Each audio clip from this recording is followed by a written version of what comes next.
নমস্কাৰ বন্ধু বান্ধৱীসকল, মোৰ ইউটিউব চেনেলৰ আন এটা ভিডিঅ'লৈ স্বাগতম জনালোঁ। আজি মই আপোনালোকক দেখুৱাম ভাতকেৰেলাৰ মূলৰ পৰা কেনেকৈ পোখাবিলাক প্ৰথম অৱস্থাত ওলাই আহে। আৰু ইমান দিনে ঠাণ্ডাৰ ছিজনত কি হয়, ভাতকেৰেলাৰ মূলবিলাক মাটিৰ তলত শুই থাকে।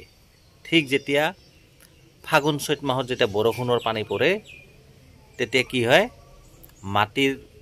মাটিৰ পৰা সেই যিবিলাক মূৰা ভাতকেৰেলাৰ সেইবিলাকৰ পৰা পোখা ওলায়। আৰু কি ধৰণে পোখাবিলাক ওলায় মই আপোনালোকক দেখুৱাই আছোঁ।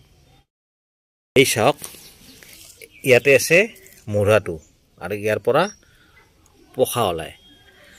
আৰু এই ভাতকেৰেলাৰ খেতিটো এনেকুৱা এটা খেতি, আপোনালোকে যদি বজাৰত আগতীয়াকৈ এই ভাতকেৰেলা ওলাই দিব পাৰে, তেতিয়াহ'লে 120 টকাৰ পৰা 150 টকা কিলো আপোনালোকে বিক্ৰী কৰিব পাৰিব। এটা ভাল উপযুক্ত বজাৰ পায়। আৰু এই ভাতকেৰেলাৰ মূলবিলাক কি ধৰণে ৰোপণ কৰিব লাগে বা ৰুব লাগে সেই বিষয়ে মোৰ আগত ভিডিঅ' দিয়া আছে। তথাপিতো মই আপোনালোকক অলপ পাছত কৈ আছোঁ। আৰু কেইটামান মূলৰ পৰা পোখা ওলা আপোনালোকক দেখুৱাই আছোঁ। এই এডাল চাওক কেনেকুৱা হৈছে, চাওক। এইবিলাক লাহে লাহে এই চাং যে দেখিছে, এই চাঙৰ ওপৰত দি দিম, চাঙৰ ওপৰত তুলি দিম। মই আৰু দেখুৱাই, এইবিলাক মূৰা দেখিছে আপোনালোকে, ভাতকেৰেলাৰ মূৰা অৰ্থাৎ মূল। এই মূলটোৰ পৰা এই এনেকৈ পোখা ওলায় আৰু পোখা ওলাই এনেকৈ লতা বগায়। চাওক, মই আপোনালোকক দেখুৱাইছোঁ। এইবিলাক এনেকৈ লতা বগায় আৰু এইবিলাক মই লাহে লাহে এই চাঙৰ ওপৰত উঠাই দিম। এইখন চাং দেখিছে আপোনালোকে, এই চাঙৰ ওপৰত উঠাই দিম। ইয়াত এই লতাবোৰ উঠিব পৰাকৈ এটা ভাল সুবিধাজনক ব্যৱস্থা কৰি দিব লাগিব। এই চাংখনত উঠাই দিম আৰু মই আপোনালোকক দেখুৱাই আছোঁ। এইবিলাক চাওক, এইবিলাক মূলবিলাক দেখিছে, এই মূলবিলাকৰ পৰা এই ধৰণে পোখা ওলাইছে। চাওক, এই এটা দেখিছে আপোনালোকে, মই দেখুৱাই আছোঁ। এইবিলাক চাওক, এইবিলাক মূৰা আছে, মূৰাৰ পৰা এনেকৈ। আচলতে বন্ধুসকল, এই যি ভাতকেৰেলাৰ মূলৰ পৰা যিবিলাক পোখা ওলাইছে, এই পোখাবিলাক যে মই আপোনালোকক দেখুৱালোঁ, আচলতে যদি আপোনালোকে ব্যৱসায়িক ভিত্তিত যদি আপোনালোকে ভাতকেৰেলাৰ খেতি কৰিম বুলি ভাবিছে, তেতিয়াহ'লে আপোনালোকে এই যিবিলাক মূৰা আছে, এই মূৰাবোৰ ডিচেম্বৰ মাহত আপোনালোকে মাটিৰ পৰা উভালিব লাগিব। উভালি খুব ভাল এটা ঠাণ্ডা ঠাইত তাত আপোনালোকে জমা কৰি থৈ দিব লাগিব। আৰু ঠিক ফেব্ৰুৱাৰী মাহৰ প্ৰথম সপ্তাহৰ পৰা আপোনালোকে মাটিত ৰোপণ কৰিব পাৰে।